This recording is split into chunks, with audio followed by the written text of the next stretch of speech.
Good afternoon, ladies and gentlemen. We're going to go out for a little run today.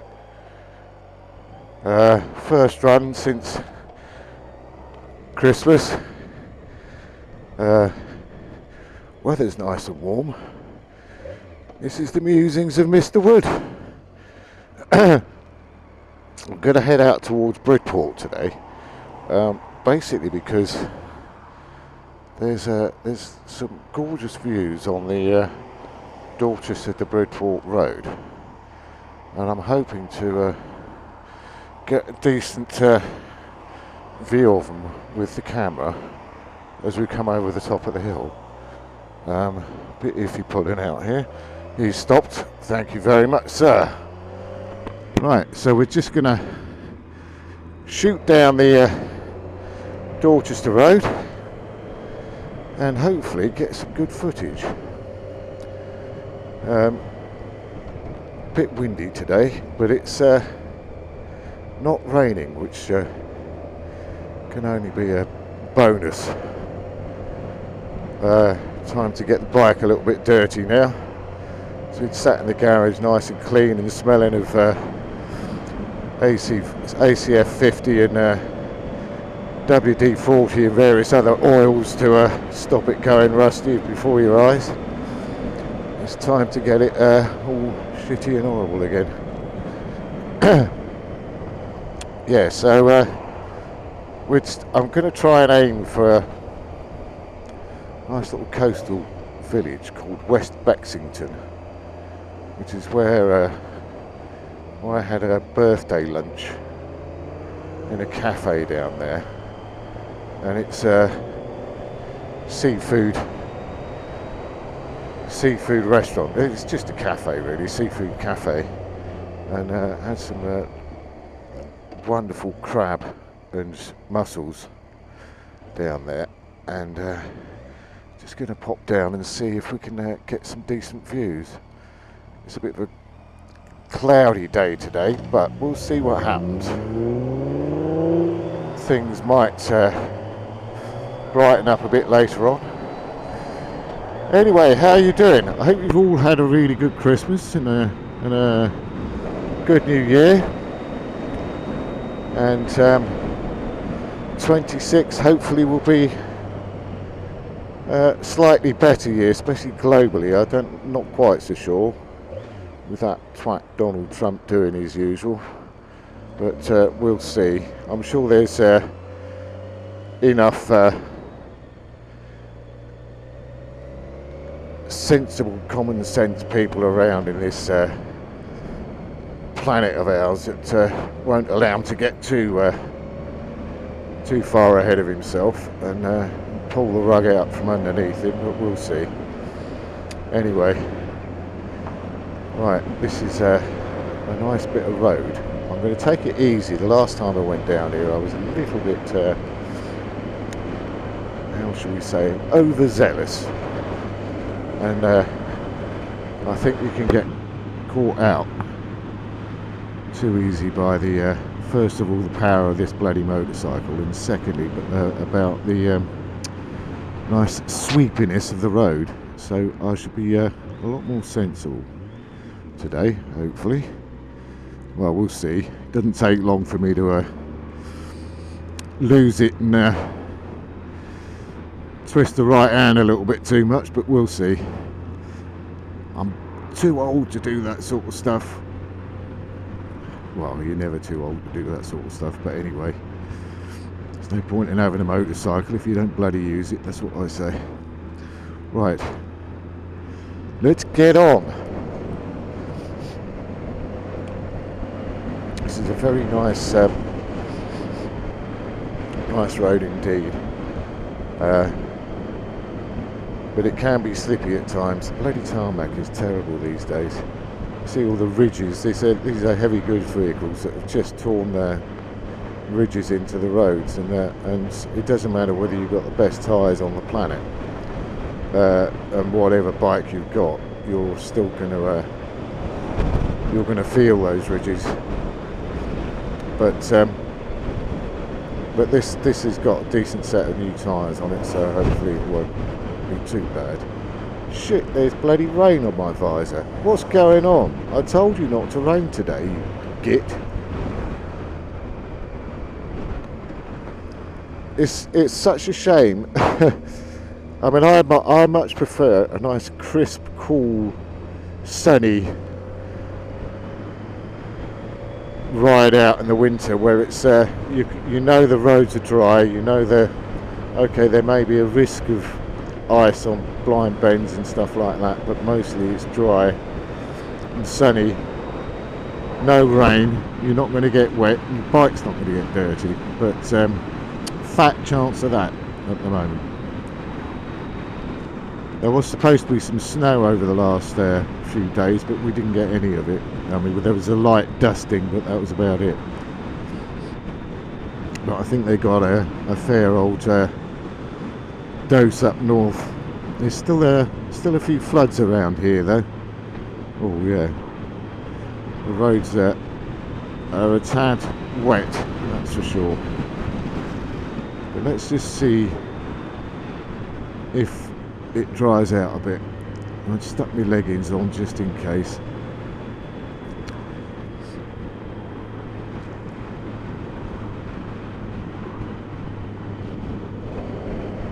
Hopefully you can get a decent view. It would be a shame if it's too misty and hazy. It's not too bad actually. You've got quite a view. It's the weather's not closing in too much.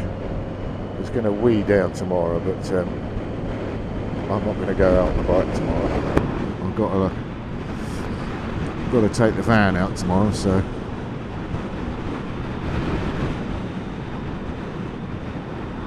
So how is it? I hope you all had a peaceful and enjoyable Christmas and New Year. It's very quiet with us.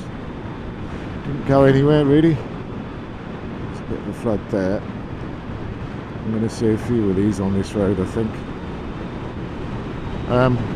Yeah, it's very quiet. Not much to write home about. My birthday was on New Year's Eve, which was a good day out. That was the best day actually because the weather was nice as well. It was cold, but it was sunny and the views were great. So I'm hoping to retrace my steps because we were in the car then, and just go back down that road and see if I can get a decent view of the coastline. It runs down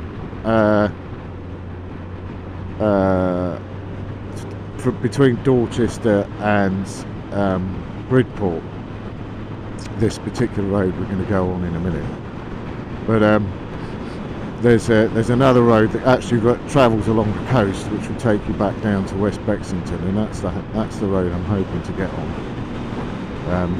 It depends on what the road conditions are like down there, because obviously the further south you go, the harder it got hit by the bad weather just recently. Right, keep it nice and steady.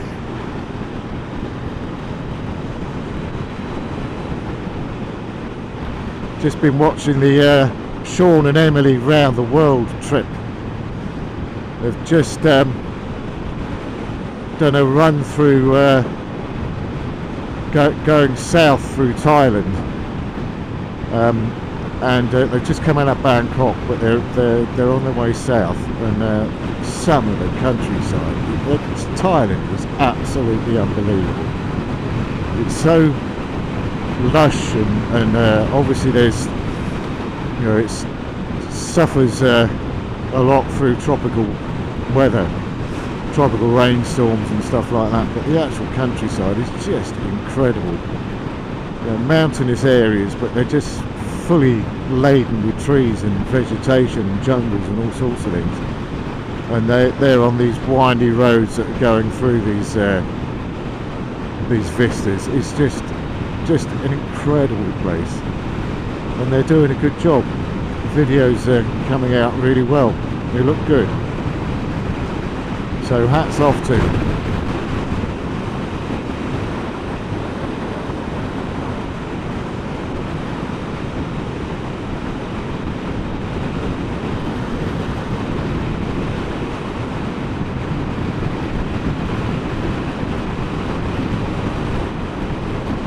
just a little bit of wind today. It's not too bad. It's not as windy as the other day. That cloud looks a bit ominous.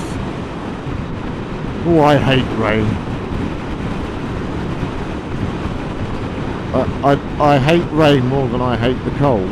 As long as you keep your fingers warm and you're wearing decent kit, you're okay in the cold. But when it's wet, it's just picking miserable. You don't get the benefit of the views. But anyway, hopefully it's not going to completely piss down, but we'll see. It's not supposed to be raining today anyway.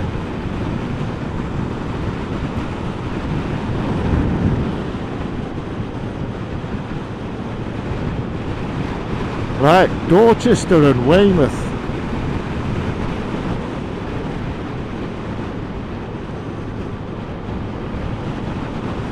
Oh, we'll get rid of this guy. See if we can bound on a little bit quicker.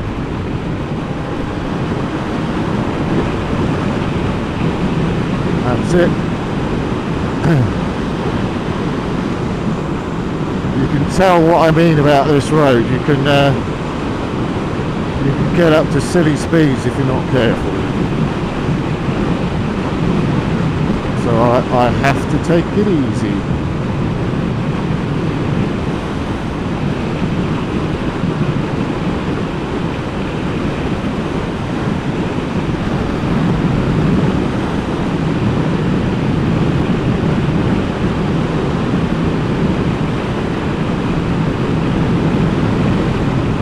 Here comes the rain.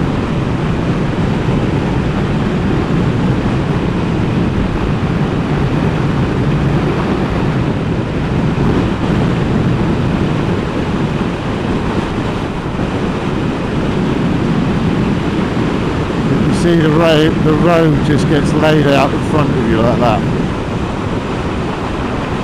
So it's very easy to go like that, to ride like a nutter.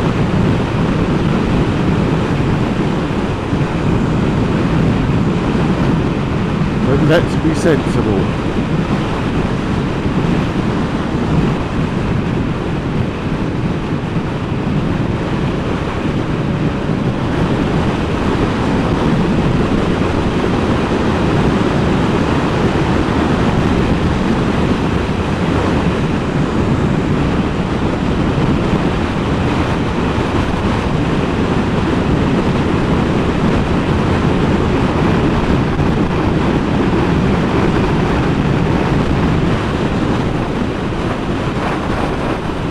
Yes, you can feel the wind at the top of this hill, that's for sure.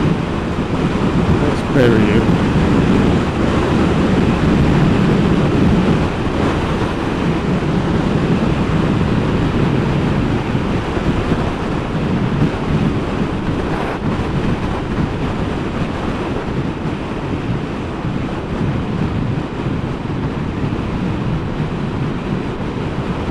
I was thinking about how riding a motorcycle makes you feel, and yeah, you get all this independence and all the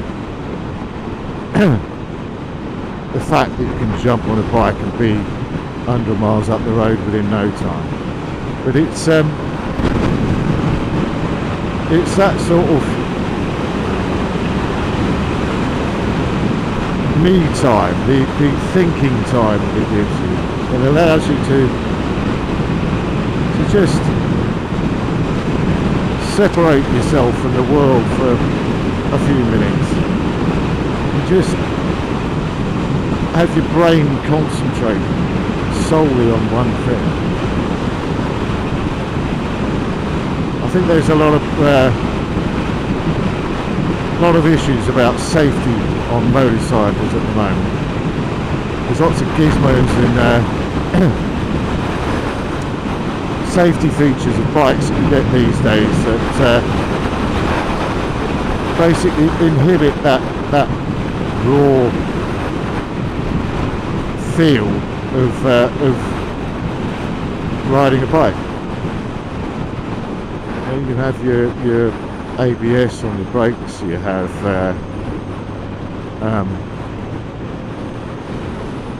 suspension dialed up to match the road and the road conditions. You have all sorts of things that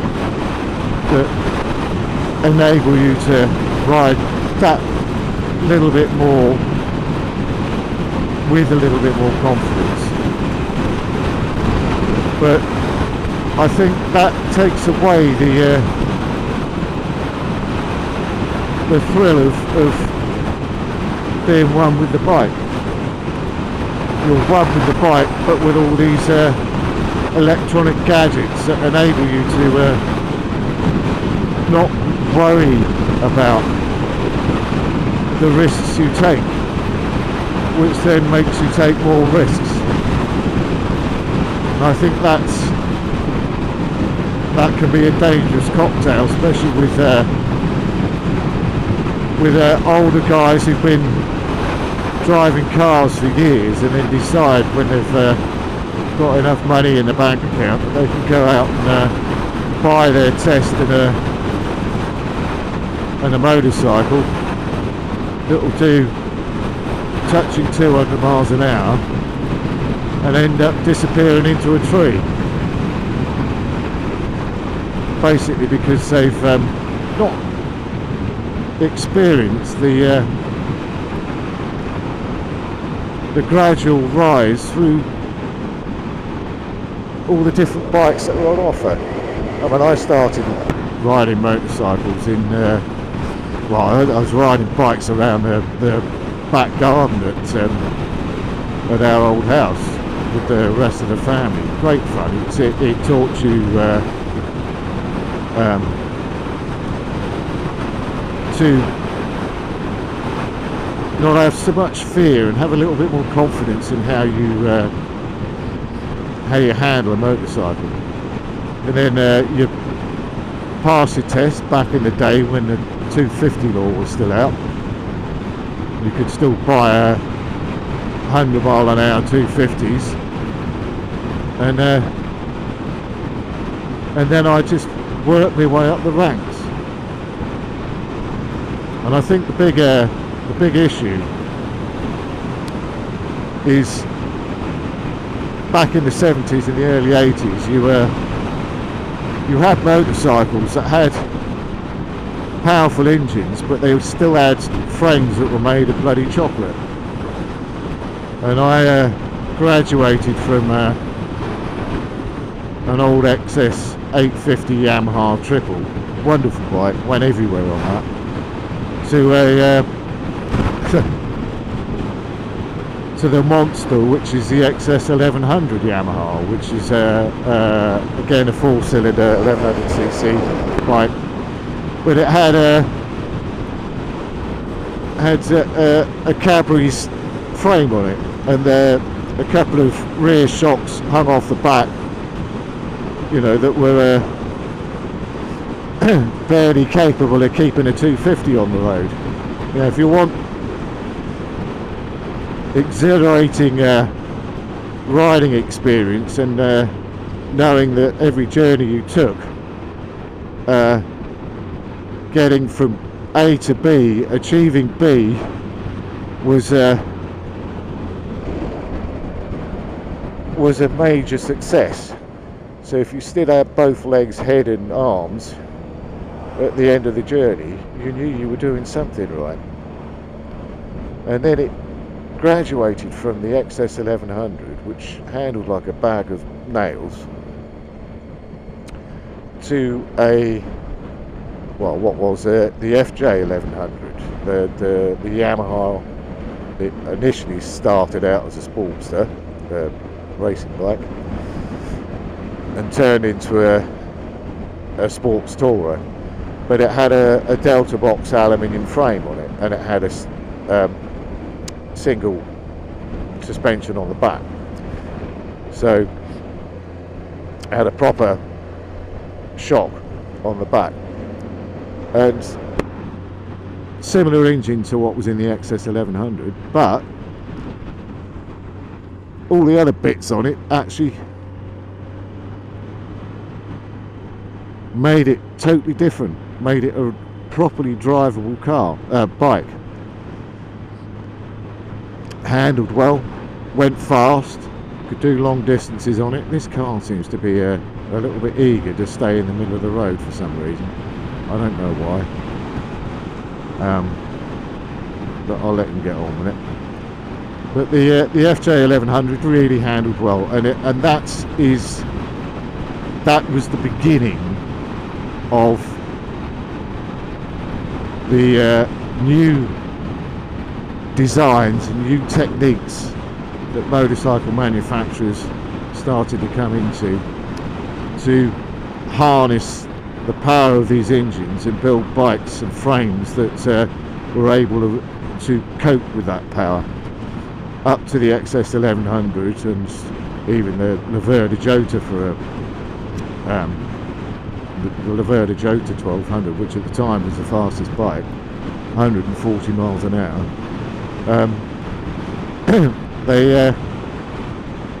They changed the concept of frame design, and the bikes then became more manageable, easier to ride, but they still had that basic sort of concept of no electronic rider modes. It's just that the frames are a lot stiffer, so they handled better, much better bikes on the road. And this is obviously came down from the race bikes of old as well. But then as you get further ahead into the 2000s and the 2010s and 20s, all sorts of gizmos get chucked at all these bikes to control them even more, to reduce the need for rider input, which I think is moving a step away from what it's all about. But anyway, those are my thoughts, and you can comment and say what you want, but that's how I feel. I think riding a bike, a fast motorcycle of this sort of age, 2005, without the gizmos, is the sort of pinnacle of that era of motorcycles, and then it all just went silly. Right, we're just coming in to Dorchester. Well, we're not actually, but we're coming up to the roundabout where we need to turn right. That I have said that estate on the top of the hill there, I don't know whether you can see it, it's a little bit hazy at the moment, but that estate is the one that was partially designed by Prince, or King Charles as he's known now, as the new concept of house and estate building. It's an interesting estate. It's called Poundbury, and it's it's very strange. The streets are pretty empty because you don't really sort of drive your cars in there. There's plenty of places to park, but they're parked out of the way, so the streets look clear. But it's a very interesting estate. Not quite so sure whether Charlie was the right person to have a hand in designing it, but it's okay. But we went there and spent a weekend before Christmas last year, I think it was, and yes, very strange estate indeed. Right, we're now going to come up here and turn right towards Bridport.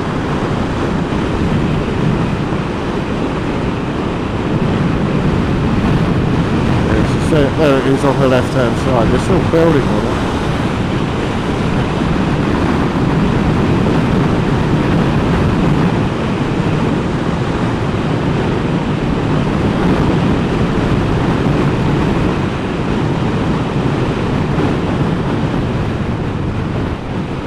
quite proud of myself, really. Been very reserved on this ride.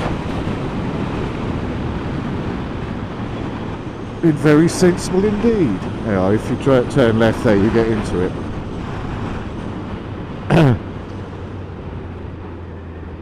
Right, we're heading on the A35 towards Honiton, if I am not mistaken, and I may well be mistaken.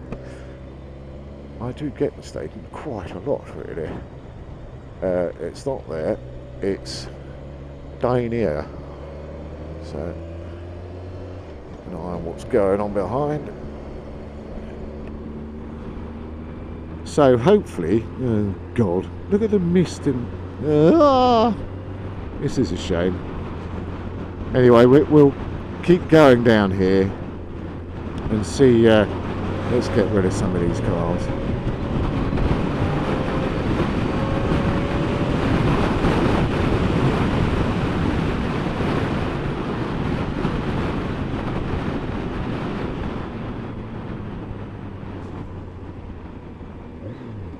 Nice to have a little tractor to. Right, we're all right here. Yeah, it's not too misty. It's a little bit misty, but it'll do. So this is the main Dorchester to Bridport road. It's actually the coastal road, the A35, which gets you all the way down to Southampton and places like that. But I'm not going that far. But no acknowledgement.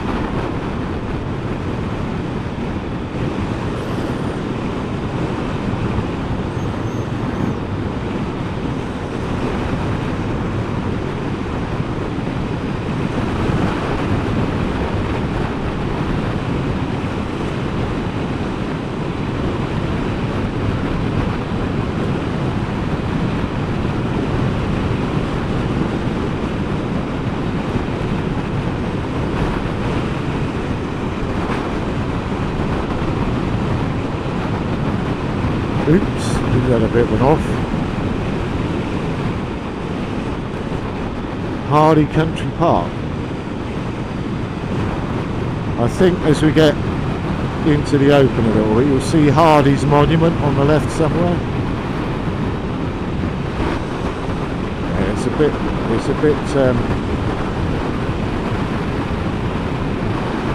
that looks like a nice road.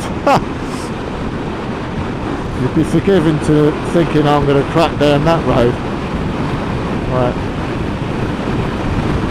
Yes, it's a bit misty. Let's just give you a clean. I can find you.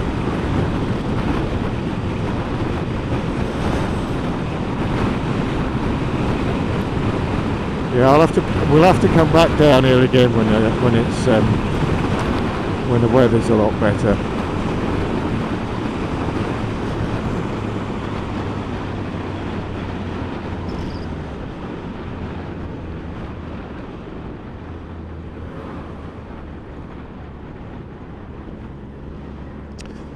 Abbotsbury. Yeah, lots of places I remember from 30-40 years ago. We used to come down here.